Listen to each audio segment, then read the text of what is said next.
মা শারদার বাড়িতে আমরা গিয়েছিলাম মায়ের দর্শন করতে। এটা হচ্ছে শ্রী সারদা মায়ের বাড়ি। শারদা মায়ের জন্ম হয়েছিল জয়রামবাটিতে, আর মারা গিয়েছিলেন এই বাগবাজারের বাড়িতে।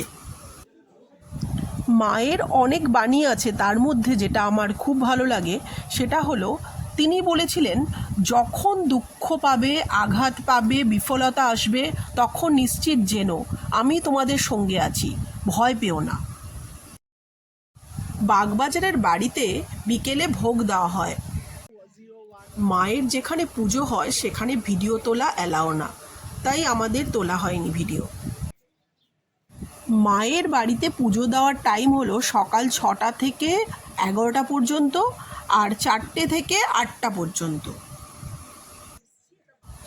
মা শারদাকে দর্শন করতে পেরে আমাদের মন ভরে গেল, তাই তোমাদেরও রিকোয়েস্ট থাকলো তোমরা একবার এখান থেকে ঘুরে যাও, দেখলে মনটা সার্থক হয়ে যাবে।